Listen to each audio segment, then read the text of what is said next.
Hey, good evening. Welcome. This evening we have a special guest, Juan Garcia. Juan, welcome.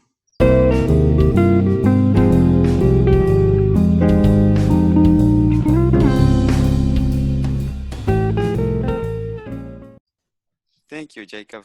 Good All morning, right. everyone. Good afternoon, good night, whatever time Sometime you're they're going to listening see to this. this. Yes, some maybe in the middle of the night. I always wonder, do people watch this maybe in the middle of the night? Maybe I should ask that in the chat. Maybe somebody will put it down, not in the chat, but in the YouTube comments. But anyway, hey Juan, can you just do me a favor and share with our audience your what you teach and how long you've been teaching? Sure. My name is Juan Garcia. I teach at Garfield High School. I've been teaching for 11 years already. Social studies, my favorite subject, of course. And That is that's me. great. 11 And years goes by so fast. 11 years, we met 11 years ago, basically, right? I think it was your first year teaching. And I had the opportunity to work with you in this program called BITSA. I'm not sure if everybody knows what that is. It's an induction program that our district had. It's a different program now. It's called a BTDGI, I think, something Hmm. like that. I know I missed up a letter there. But I think every district has these induction programs where you kind of like I guess it's to clear your credential, correct? And that's how you cleared your credential, is because you're a Yes. full blown clear credential teacher now for 11 years. So, well, yeah, for man, I can't believe times fly so much. But I was going to ask you a question. I was thinking about this one. You went through that program. Is there any type of advice you would give to new teachers now? 11 years, you're a veteran now. You're no longer Juan Garcia, brand new teacher. I Like, know. you know what I'm saying? You paid the dues, my brother. What would you give? What kind of advice would you give to like new teachers today, like after this whole pandemic? What would you tell Wow. them? I mean, First, I will yeah. tell them to love their subject matter, to feel passionate about teaching, especially after the pandemic. We have to make this personal connection with our students. And they're not just a name on a roster, they're not just a name on a computer screen. They are people. They have a story, they have families, they have emotions, they have dreams and aspirations. So I think that my number one advice is to get connected in the classroom, because at the end, we're going to spend a whole year with these students, a whole year of sharing our lives in essence. Um, because I mean, the older we get, unfortunately, the shorter we have to live.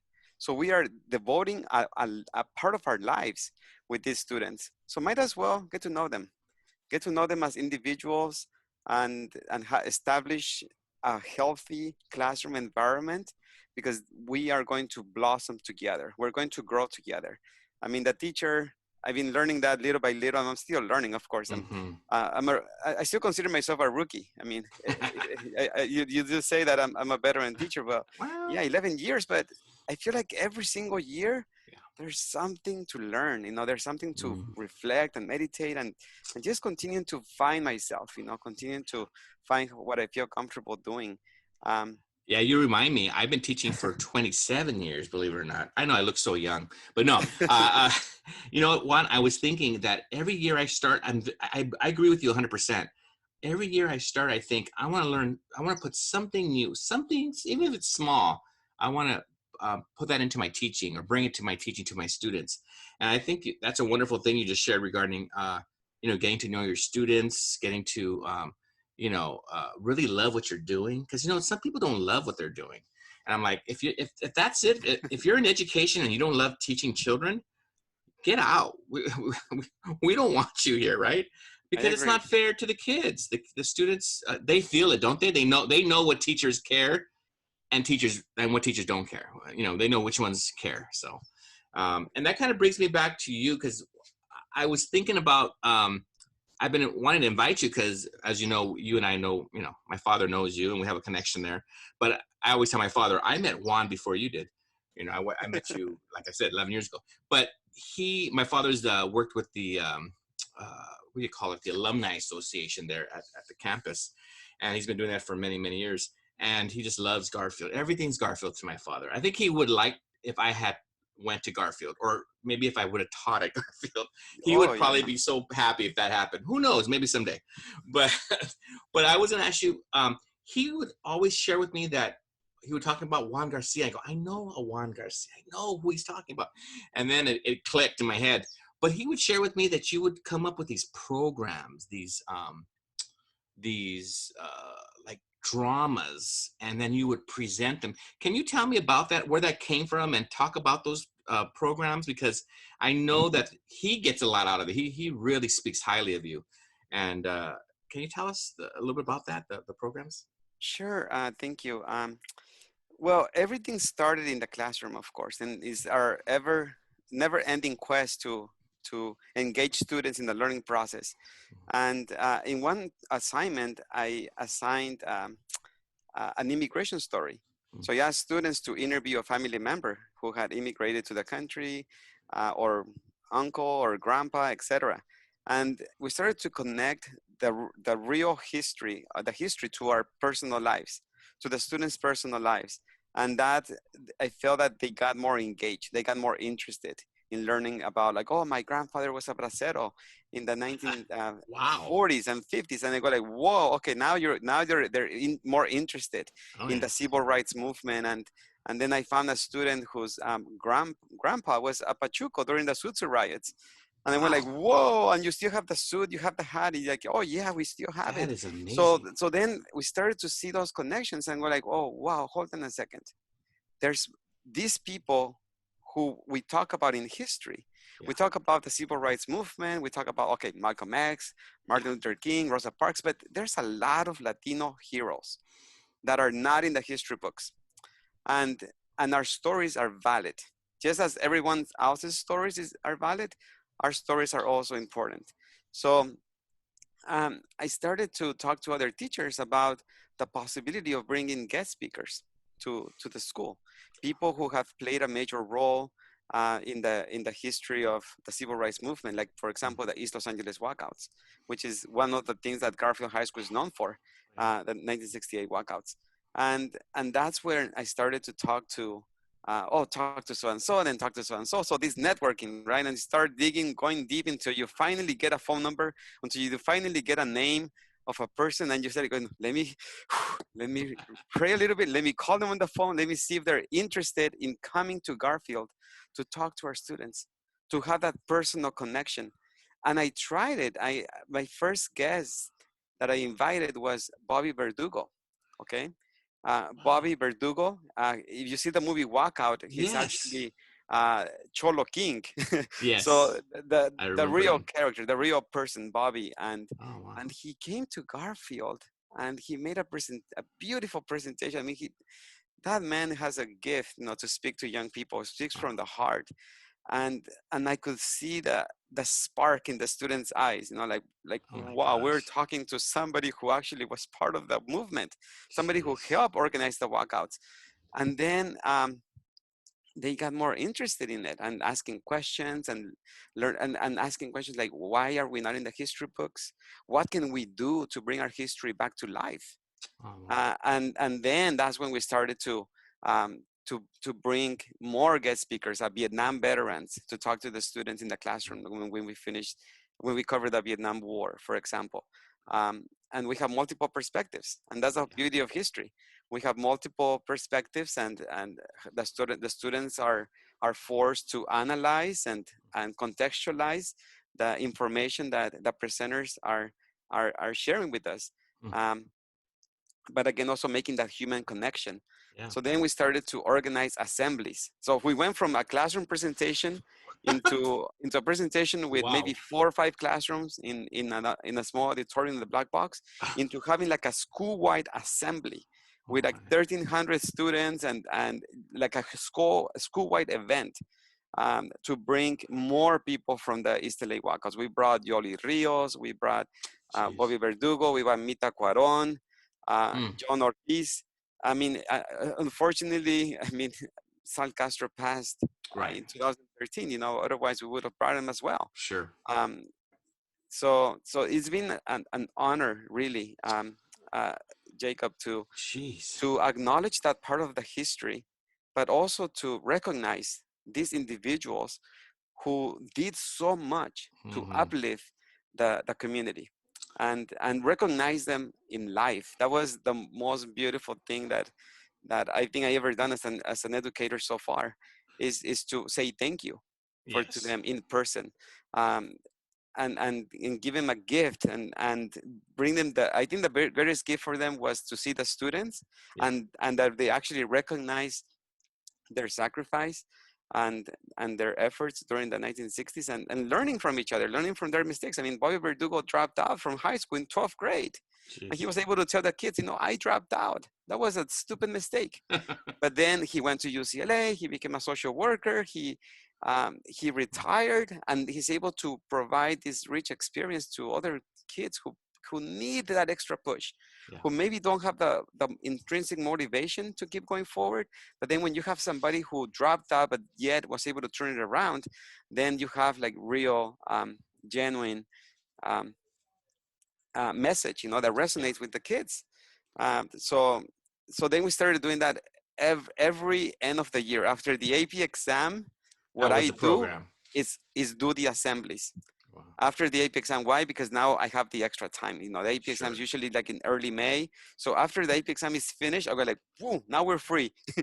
Now we are free. So Do some fun. what I try to do is get the students involved in the organizing of the assembly. I Wow. want them to be the facilitators. I want them to be the ones organizing the luncheon for our guest speakers. Wow. So I want them to be engaged in the whole process because that way they take ownership of it. Oh, If I wow. do it, if I ask the questions, then it's me, but I want Yeah. it to be them. And I feel that I'm putting the responsibility on their shoulders, and they Yes. seem to really appreciate that because they feel that I'm trusting them. Right. I'm trusting them um, with this project, and we all play a role in it. And at the end, so we've done Chicano Moratorium, we've done Istelehuacas, we've done Vietnam War. We did multiple Istelehuacas because it's so popular. It was just Yes. gorgeous. I No. mean, Of course. we got a beautiful topic. We did World War II, Oh, wow. and then of course then the pandemic hit, and we couldn't continue on Sure. with our program. But we can wait, to start Maybe over next year. Yeah. Maybe next year you for could. sure. Now, while you're sharing, you've already hit some really awesome topics for the Latino community. And now I know why my father is interested because he was part of the moratorium. He was part of all that. So I could see why he's so interested in this. Now, I was going to ask you, is there like a topic you would like to hit in the future, maybe, or something that you haven't done yet that you go, oh, you know what, maybe we'll do this next time, or maybe you've hit everything you want to so far. Is there like a No, little of dream course. you have? Yeah, I want to hit a topic about immigration. Mm, I want to, I know we have a lot of stories about the dreamers, sure. but I want to connect that with the braceros, with Oh, their grandparents, great great wow. grandparents. So look at, Mhm. because Garfield, like many other schools in the Southeast, is multi-generational. Sure it We is. have second generation, third generation, first generation students. So being able to see those connections of the old braceros and have them tell their story, Yeah. the push and pull factors of immigration, adaptation, and pursuing that American dream, and Mm, then how that kind of repeats itself with this new generation that is always there's always a shift in our school population. So I would like to do something along those lines as well. Also about gang reform.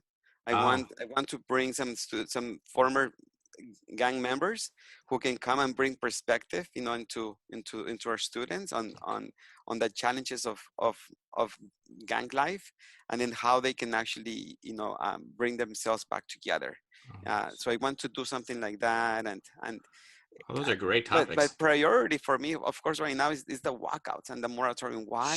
And I'll Sure. be honest with you, it's unfortunately we are losing many of those people. Mm, They are getting older, they are getting sick, yeah. and I've had the experience of, seeing a few of those losses, and Mm, people that I had already made a connection with, and we had lunch together. I would go to their house, we would mm. have breakfast together.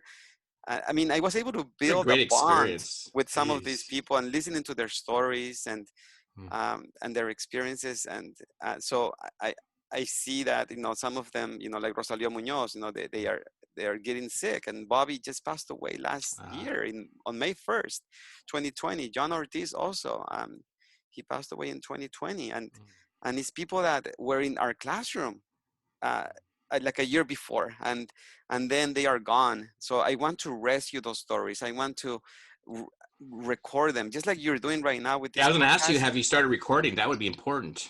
And I already done a few Okay, audio recordings and video sure. recordings, but I feel like these are treasures.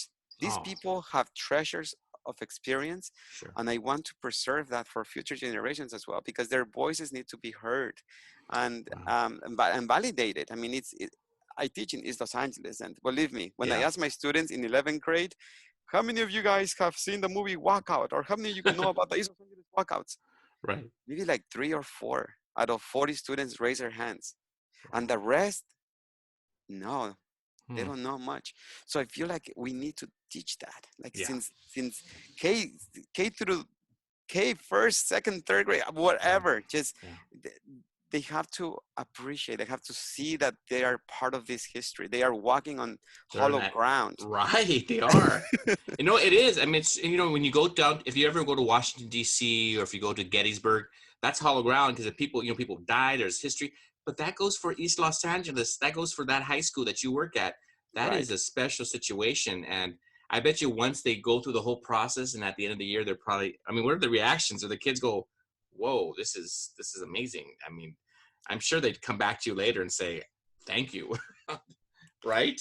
It's happened, thank goodness. And Oh that's wow. the highlight of many of these students at the end of the year for senior year.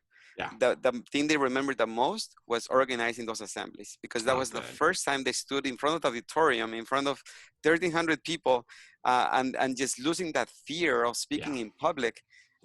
It is just a wonderful thing, that we're Yeah. able to do for our students, is that empowerment that Oh they yeah. actually need, to blossom in whatever they do in life. For So sure. Now, do you get like support from the other teachers, or do they go? I mean, do they assist you in any way, or maybe they just assist you in just being there? Is that what yes, happens? yes. Oh, good. I'm very lucky to have awesome colleagues Oh, good. who are always willing to collaborate. We have the Awesome. band, the mariachis who want to bring music, and Oh, then wow. other history teachers. All right, we need to fill the auditorium. Okay, so we need a coordinator for invitations, and we need uh, Oh, good. ROTC to do a presentation of colors, and everybody comes along. And so Oh, administration has also been supportive. oh, good. For the most part, Right. not in Well, every aspect, of course. I it's not mean, we always understand the perfect. Yeah. limitations we have, Sure. especially during testing. That okay, well, I said Oh, okay, yeah. after testing I can do this, but um, But isn't that the especially way it is, though? I mean, it's like whenever people, not that they would be totally against it, but, you know, they always have things a certain way. But we as teachers, and especially you, what you're sharing, I mean, to do something amazing like that, sometimes you have to make things a little not perfect, you know? Right? I mean, things are going to, you the know, good trouble. We have to get yeah, into this is the good good kind of trouble. trouble. Yeah, I agree with you. It's good. And this is worth it, isn't it? Because really, Juan, I mean, after 11 years, even let's say 20 years later, you'll go, wow, what did I do with my career? You know, what did I do with my job?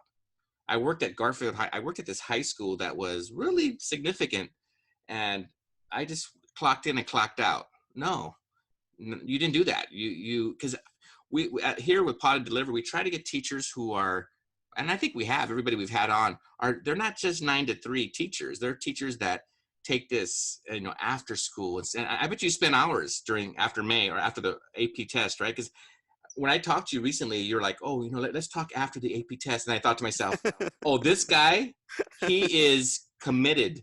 I should share something with you. My father once talked to Jaime Escalante to come and speak at an event. I hope he's okay with me telling you this. Yeah. And and Jaime was so into the AP test that he forgot about the event to go. My father was, you know, reminding him. He goes, wait a minute, I have an AP test coming up. I can't go to this, you know, place to go talk. And I think my father realized, wait a minute, he was in the right place. He was doing what he was supposed to be doing. He was Hmm. teaching, and that's what you're doing. You teach, and then after that test, you have like about 3-4 weeks. You teach again, but in a different way, right? You're exposing your children, your students to all this wonderful history, you know. So, yeah, I mean, I think it's wonderful that you're able to look back at that and say, hey, um, I did something with my career instead of, you know, it's not just a job. This job is not just a job, as you know, Juan. I mean, I agree. this is a this is a significant. I know I've had opportunities to do some other things, And I look back now and I go, I don't think I would rather do, I think teaching is the best job there is. There's nothing better than this. Correct? I mean, oh man, I mean, just to be able to see the kids' face light up and them come afterwards and say, wow, you really made a difference in my life, you know, I agree. and then them going to different schools or colleges, you go, wow, I had some small percentage in that. And that makes, you know, that makes the difference, right? Um, Right.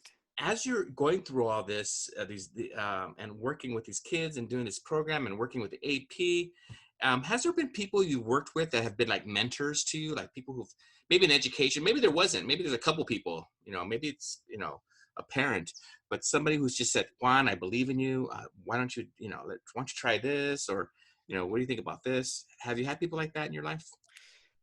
Uh, I don't have one specific person, Right. Okay. but I think like a whole group, of teachers that um, I'm good at asking for help. Okay. I'm the first one to acknowledge I don't know everything. I want to learn more. Somebody knows more than I do. Let me ask them for input and support. So at Garfield, I have a math teacher, actually, Mr. Leal. He's a Oh, math teacher, and he was the first teacher that I met at Garfield High School when I came in as a okay. as a substitute teacher, because I came in as a sub, Really? and I don't and I remember was that. Okay. assigned to his room because we were sharing the room. So he would teach one period in math, and I would teach one period of history. So he was the first one that I met at Garfield, and so he's always been giving me, hints about, okay, classroom management, you should do this, and Mm, you should, have these expectations for the students. mm, Do not lower your expectations because you have respect for them. So he was yeah. always like giving me this insight, and I was like, whoa, okay, thank you so much, Mr. Dad. Thank you so much. So every time when I have trouble, I will go to him. Mr. Dad, what would you do in a situation like this? What are the pros and cons? So he guided me in many aspects. And then other history teachers that were willing to share resources. And I'm going back to your first question about, for the BITSA program, like what do I Yeah. see? Going back and thinking about a first year teacher, I think about, resources. Like I came in and, okay, you have to teach history, Mm, US history, world history, government, and where are the lesson plans? How do I create a lesson plan? Where's the bank of lessons? So right. I will have like this like buffet, of like salad of lessons, for new teachers to have access to. Like, all right, so Yeah. here's a database, here's some potential ideas or lessons or resources that you can use for the class. That will be one thing that I will make sure that every Mm, teacher that's coming brand new would get a list of resources, and also a tour of the school and the community, oh, becoming familiar with resources. Okay, who's our PSW, who's our mm, counselors. When student has I don't know, an emotional breakdown or anxiety, who do mm. you call? What is the protocol? So just knowing those, being familiar with those um, um, those resources will Yeah. make your life easier, because then you know what to do in case something happens. Mm, Um, and then having a mentor. I think having a mentor. I know you were my pizza provider for the yeah. second semester. I I think had an so. or Yeah. first semester, and then I had somebody else for second semester. Yeah, you were the first It was the semester. first. Yeah, I had the first Yeah, and then semester. I had Miss Armas for the second semester. It was a full year. I remember those two binders like this thick, for It was the first thick. bits of program, exactly. So I've been thinking like, okay, whatever needs to be in that folder needs to be something practical. Needs to be Yes. something that I can use, that I can apply, not just paperwork or not just like a blank reflection about what went right, what went wrong. Yeah. But I want to observe teachers like yourself. I want to Yeah. take more opportunity to not only be observed, but me go and observe other teachers that have more experience, so I can learn from multiple different perspectives. Take the strengths, take what I feel comfortable That's a with. great idea, actually, because right now I'm working with a program that's like BITSA, but and it's much better than it was, Juan. I could tell you for sure. There's a lot. I mean, back in the day, there was a lot of paperwork that was really useless, in my opinion. But I think you bring up a good idea. Not only should you be observed, but you should be observing other teachers. You should be going to other classes. We're talking about the new teacher, Right, and that's a great idea because that's where you learn and you look and you see people modeling what right. good teaching strategies regarding how do you do class, when kids are out of, what do you call it, class management, right? Classroom management. How does that work? Because that's a big part of teaching, as you know. How do you work with these kids? And some of these people have never been in a classroom and had to manage students before. And so how does that work? But that's a great idea. I think that's something we should add to the program of not just being observed, but also you observing. That would be wonderful. Oh, I agree with you. Why don't people listen to us, Juan? Hopefully, maybe somebody will. That's why we do this podcast, because we're hoping that we learn from each other, right? Like you and I are learning, but hopefully other people in the outside world will come and listen and say, oh man, maybe we should change that, or at least talk about it maybe. Yes. But yeah, because as you know, we don't have a perfect system, but maybe at least we strive as teachers, right? We strive to do better every year. So why not our district strive to do better? But Right. and that reminds me, when I was observing you once, I still remember this. I mean, this has been many years ago, but I remember you teaching AP US history, and I think you're teaching AP US history in your first year. Is that crazy or what? That was awful, but no, but I think tried. you no, Juan, believe me, you did a good job, and I think you're like, what?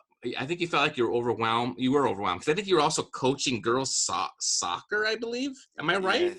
Yes. Why? That's there are people like you, and there's other people who don't do that.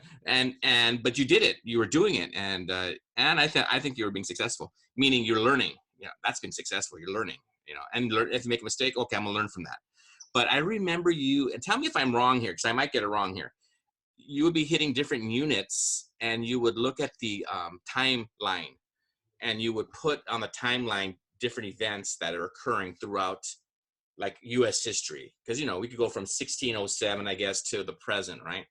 Am I correct that you would put like different events, and the kids could see it visually? I think you put it on the wall. Am I wrong? I still have that, actually. I still have a giant timeline of U.S. history. Juan, that's from a great Native Americans, like 1491, all the way to 9/11. Where did you get that strategy? That was a great strategy. It's just I'm a visual learner. And it also helps me. It's almost like cheating. So because I look at, okay, where are we? We're in Reconstruction. Okay, good. What follows that? Okay, the Gilded Age. So it's a timeline, and I see like, okay, well, this is keeps me in check. It gives me also like a pacing plan for myself, because then I know, okay, I'm spending too much time in this unit. I need to be able to move on and cover and get all the way to Vietnam, before the end of the year. So and then the students it also helps them, because when they're writing a test, they're doing a DVQ or an essay, they're looking up on the board and they're what they're looking at, and they look back. Oh, it's a timeline. Okay, there is useful. That is so cool. I knew I was right, because I remember thinking to myself when I go, if I ever teach AP US, I haven't taught AP US history in years, but I said, if I do that again, I'm going to put a timeline on my wall so the kids could do that. See, we good teachers steal from other teachers. You know that one. Oh yeah, of course. So, geez. And can I ask you a question about Sure. Your units? Is there a favorite unit you teach? Like something you're like, wow, I love teaching. My goodness. Oh, I know it's hard. It's like saying, what's your favorite child? But because I love US. That's my favorite. I love U.S. history more than world history. I'm not sure if you feel the same way, but I just feel like there's so much fun I stuff. like almost every subject. Like every time period had something special. But the students like more the 1920s, the Great Depression. Like it really hits them. Like they get depressed, literally. I'm just kidding.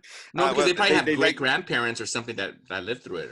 And then they identify very well with the suffering that was happening during the Great Depression because of our demographics and the socioeconomics in our communities. So I think the Great Depression hits them really hard. And also, but my personal favorite, I would say, is the Civil Rights Movement. Oh, wow. Okay, Civil Rights Movement. And also the Gilded Age. I know many people hate the Gilded Age, but I think the Gilded Age is fascinating. Because it's the whole idea of America being like gold, like oh wow, like do we end slavery already? We have this second industrial revolution in America, immigration coming in, and so it looks like America it's like gold. But then you start scratching that surface, and you start finding child labor and Jim Crow laws, and it's gilded. And and the students are like, whoa, you know. So it's Mm-hmm. like, it looks like the appearance looks great, but it's not great for everyone. Right. And that is the beauty of history. So the Gilded Age is really what for they begin to have this historiographical understanding of history and looking at context and how it Sure. matters and how it applies to different people. So it's not just an event that happens, but it's okay, this event happened, this historical event happened, but how did it affect different Mm-hmm. people uh, and different socioeconomic Sure. status, gender, geographical locations, and then they see that it's very complex. Oh, it And is. that's the beauty of history, and that's the beauty. And so they begin to see that, you know, that the history of the winners, the losers, the And you ones could who are compare it to today. I mean, a lot of that draw similarities, because that's my favorite time period too. The Gilded Age, yeah, Progressive Era, right there. You know, the late 1800s to the early yeah, 1900s. That's fascinating because you could totally draw. You know, that's happening today. You know, they're the haves and the have-nots, right? They're people who exactly. take advantage, right? And so there's still immigration issues today. You know, I mean, you could just totally draw and I think that's what makes history fun, right? You could draw um, those similarities of things that have happened in the past today, and I think that's what you want kids to be interested in it, right? You want Have them you to ever say, had hey, students who tell you that history is boring? you know what? I'll be honest with you, Juan. They tell me that in the beginning, and I say, well, I hope at the end of the semester or end of the year you feel differently, because I Right, go, man, it is to me. When I hear that, I go, man, history is the most fun. I can't think of another subject. I mean, I know I'm very biased, right? We both are biased, but right. there's so much to talk about, though. It's a story. It's like, don't you love stories? Don't you love, like, you have these people come to your school to tell stories, and they're real stories. They're history. It is history, and like you said, it's kind of sad because some of that history is dying out now, and that's why that there's this big old movement to talk to the World War II veterans, because they're almost all gone now.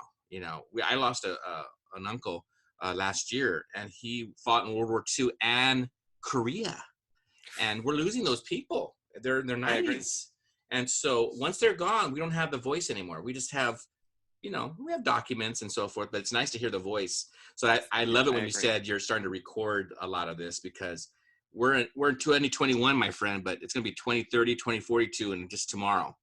I agree. Right? I totally agree. And that's why history's so beautiful. And so, I mean, I know we're too, we of course we love it, but why not? I mean, yeah. So when you say that, hey, do kids sometimes say it's boring? Yeah, they do. But you know what? I think if we do it right, and like you said something interesting in the beginning. You said, hey, you should be compassionate, love your subject.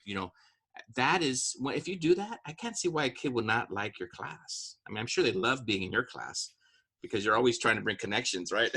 Well, we always try our best, you know, but Yeah, there's always one or two who of like course. they want to get out of the class. We're like, ah. But then Right. anyway, we always try our best, you know, to make it relevant, Sure. to make it important, and also connecting it again, like with the current events, the stock market, and all right, let's Yeah. look at these companies and what's going on with immigration and the push and pull factors of it, Hmm. and imperialism. I mean, do we still have these effects, you know, of imperialism in Latin America, Central America? So you Sure. gotta think about why. Always Yeah. asking the why, and um, That is such a great question. It's funny it's that good. that's been coming up a lot lately in my life, asking that, hey, why for everything. I mean, if you cannot answer the why, there's no hope. There's no why even talk, because you have to answer those questions. Yeah, and That especially specific I question. mean Garfield. Garfield is like at the center of East Los Angeles, Hmm. and there's a mural, a Joaquin Murrieta mural on Whittier Boulevard, and many students pass by, and then when I show them the picture of Picture. Joaquin Murrieta, they go like, "Have you seen this before?" Yes, yes, it's by Target. I know, I know. Okay, do you know who that is? Do you know who's Joaquin Murrieta? They go like, "No." And then we start learning about it, and we play the corrido, and then they go like, "Whoa!" You know, then Oh they my. get all excited because they say, "Okay, well, look, East Los Angeles is full of historical sites, you know, and this Oh happened." yeah. And when we talk about the Great Depression, we talk about also the East Los Angeles Bridge, the LA River, Oh yeah. City Hall, and then they go like, "Whoa, okay." So now they begin to see that they are actually part of this history. When Garfield opened in 1925, Oh I mean, we yeah. have some really old stuff there. Oh no, you do. And look at the street names. I mean, the street names tell you the history, a lot of it. Like, um, especially in downtown for sure. But it tells you the families that were, had the haciendas, or the families that were in control, or, Right. that's history right there. But you're right, though. Garfield's right there in the center of it all. You're so fortunate to be there. But that doesn't mean other people like me should not be, bringing it up local history as well, because Yeah. there's definitely so many interesting things in Los But I Angeles. think every school has their history. Oh, they Like do. I'm lucky They to be do. at Garfield, but I mean I went to Jefferson High School in South Central LA. I mean Oh, it also wow. has a very rich history as well. But Wow. no matter what school we teach, we can teach in Koreatown Hmm. um, or Watts, etc. Hmm. We have to know our community. We have to Yes. know the kids. We have to eat the food in the neighborhood. Um, Yeah. get comfortable with the streets Mhm. and walk around, see what they Sure. see. I think that's going to make it easier for us to connect with our students, no matter who they are. Oh, for sure. Hey, it's been great talking to you, but I have one question more before we dismiss ourselves today. This has been fun talking to you. I haven't talked to you in maybe 11 years, really, right? And we've talked to each other a little bit on the phone or on the email. But looking at this next year, Juan, because you know what, we've been doing the social distance teaching, and I'm not sure about you, but it's been difficult for me. However, I would say this though, I did learn some things. I'm not gonna lie to you. I feel like if I didn't learn anything, maybe that would be a sad thing. But I learned some, I learned some of these applications, right? And I'm hoping to use them in the future. But how about yourself? What do you see yourself in this next year? How do you think it's going to look um, in Juan Garcia's classroom in 2021, 2022? How's that going to look? Is it going to look similar to this last year, or is it going to be similar to maybe 2, 3 years ago? How's it going to look? Wow, I think it's going to be a combination of both. Ah, We're going to do the personal connections. That's what I'm hoping to do is learn to socialize again with the students, good. um, have them feel comfortable with themselves, with speaking, reading, writing, Mm, listening as well, and responding, yeah. responding to igniting the conversation. Um, but I want them to do short videos. I think I've been doing short videos lately, where they teach a particular subject, or they get to share something that they're good at, and they're able to do that in 2 minutes. So articulate it and put a short video, and then they become the teachers.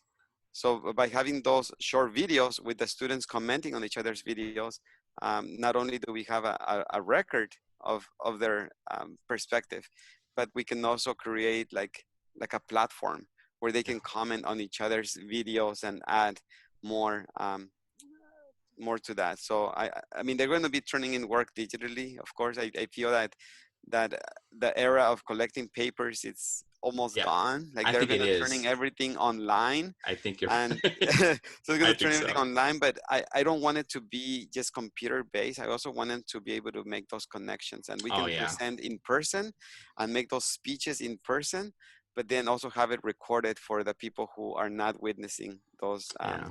those speeches. And It's funny you share that because that's one of my favorite apps is the Flipgrid, where you're able to yeah, record Flipgrid. students, right? For Yes. 2 minutes, 5 minutes, whatever.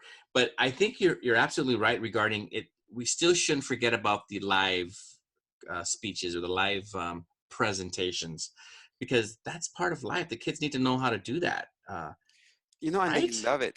They Yes, love they it when they do. They sing, do. like doing the Hamilton style rap or something where they Yeah. get primary source, secondary source, and then create these lyrics and then present. They love They just practice, and that's how they learn a lot. They learn by doing. They don't learn much by listening to me or reading the book. They learn by manipulating the information that. and then Hmm. organizing it in a way that makes sense to them, and they're able to present it. So that means that they should know it before they present it, and that's how they really begin to master the material, Oh yeah. and by us putting the responsibility on them. And then it's a beautiful thing, when you give them a test in the end of the year, or for a midterm, and they go like, oh, I remember that because I did the video on that, and remember so and so did that video about World War That's II, right. and so and so did the video about the Mexican American War. So things begin to click, Yeah. because they did it. Yeah, it's such Always a learn by doing. It's almost like oh shooting free throws. It's this practice, oh practice, practice, yeah. practice. I know that's how I learned. I learned by getting up and physically doing something, and we have so many kinetic learn. I mean, right?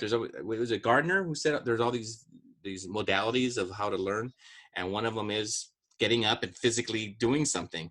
Although that reminds me, did you also coach basketball? You did so many things at that campus. No, no, not basketball. I just made that I was example waiting about for you to shooting say, free I throws. also coach basketball. No, no, no, No, no, no. no, no, just But you did enough. soccer. You've done a lot. I think I did too much, like I feel like also another advice for new teachers is like don't overwhelm yourself. Overdo Don't yourself, burn yeah. yourself out. Yeah. Take care of yourself. But isn't it true though, Juan, that I don't know how to say this, but I don't want to sound rude to people, but isn't it true though that there are some people who do a lot of things and there's some who don't do anything? But Yeah. but there is, I think, isn't there like a medium, like, yeah, don't overburden yourself, especially in the beginning, but you should get involved in something like a Yes. club or a sport, or like what you're doing with these presentations. You should get involved in one thing at least, because if you don't, man, you're going to miss out on so much great stuff, right? I agree. At least I sponsor a club as well. I've done Mm-hmm. travel with students. We take them to New York, to DC, to Costa Rica. You're, I mean, I've done a lot of those things, you're that, and sometimes amazing. administration doesn't want you to do it because it's a liability issue. Like, oh my God, what if Right. somebody gets hurt? You cannot use the name Garfield in Right. your trips. It's like, I Yep. know, but you know what? I think that if we want to enrich the students' Mm-hmm. experience, we have to do things outside of the classroom as Of well. And course. we Of shouldn't be course. afraid of doing those things. We shouldn't be afraid of liability issues and getting sued by everyone. It's like when I think that I miss those days when I was a high school student. Our teachers used to take us hiking. We used to go hiking. We used to go on a trip to the beach. And where are those trips? Nowhere. Everybody's Jeez. scared. Everybody's scared that something wrong is going to happen. So we need to have more faith and more ganas, to do something. Not be afraid of doing something because somebody's going to be hurt. Oh, for Just sure. do it, because the possibilities are endless. So I want our students to have more experience, even travel within LA. Yes, it is beautiful. How many of our students been to the beach? How Oh many of our boy. students been to the observatory, to the Getty Center? Not many. Not that many at all. So then we need to. I think that something I would change about our schools is to have these changes in our policy to support teachers in having these extracurricular activities, internships, partnerships with business leaders that can come and Sure. become mentors for our students. Um, Oh yeah. why not? Why not? Our schools need to be like a community resource. And it's the real world, isn't it? One, I mean, right now, I mean, these kids are going into work. They need to have some skills, and by having those partnerships, by having those mentorships, they're going to learn those skills, and then they're going to apply it, right? And so if we're not doing that, they're going to jump. They're going to leave high school without ever really seeing what's around them and being involved in some of the areas that they're interested in. But you're absolutely right. We need to get a little bit more skill based, a little bit more um, connected to our community, and let them get out of the high school for once in a while to go visit. I'm with you 100%. I love field trip. I try to do a field trip at least once a year, but as you know, Juan, it's difficult to get a Yes. bus and to pay for it all. But I do it. I try to get. I do my best to get these kids off campus at least one day a year. Jeez. But I'm glad we have the same heart in this area. But hey, this has been great. I'm so happy that we got to connect this way and be able to share. I wanted the world to hear what you're doing at Garfield. Garfield's still an extraordinary campus. It's historical, and I'm glad they have people like you there. I know there's other great teachers. I've been on that campus. I work with the academic decathlon team, and I do know that they have a wonderful program there at Garfield as well. But to have people like you who are really bringing history into the classroom that's in that area, I mean, not too many people do that. So I thank you for doing that, and I'm hoping we could continue our relationship and chatting and in years to come. Oh, thank you, Jacob. It's a pleasure, and I'm honored, to be your guest for today. And we're all learning. We're all in a beautiful career, in a beautiful field, but um, I think that everybody has a story, and our Yes. students have a story, their parents and their grandparents. So no matter what school we teach, it doesn't have to be Garfield. every school has a history, and the people that go to that school Yeah. are part of that history that they can actually highlight and bring to life, you know. And I I'm think glad you that share that, because that other connects with the teachers students. should be doing that, right? I mean, finding that history around your neighborhood, because that's what you're doing here. I mean, why can't we do that? Why can't I do that at Southgate, or why can't Yes, we? and You I'm know. looking at the talent of our students. You know, I'm beginning Hmm. to realize that some of our students, they know how to do so many things. Actually, one of the first questions that I ask them is like, okay, what are you good at? And Hmm. then we go around the room and, oh, I'm good at, you know, fixing engines. You know, somebody, oh, I'm good at playing the violin. I go like, whoa, okay, now when we do the 1920s presentations, you're playing for us. You know, so Right. so you're finding that talent in the classroom, and Oh then the wow. kids feel good about themselves because they feel like they can contribute, you know, Yeah. to the world with their gifts, and then you make them feel good about who they are. Yeah. And I think that once that happens, they are also able to give their best, you know, which at the end for any teacher, we look at the effort that our students put Oh, and for the growth sure. that they have. You know, they come in at this level and then they come out at this level or this level. It doesn't matter. The things that they grow. Yeah, and there's a satisfaction, and the most important, they know that they grew. They go, oh, I learned something this year, right? Because Exactly. it's terrible to think, well, I don't know, I didn't learn nothing, but no, I grew this year. Wow. Okay, brother. Thank you for coming on, and we definitely will be chatting again soon. Yeah.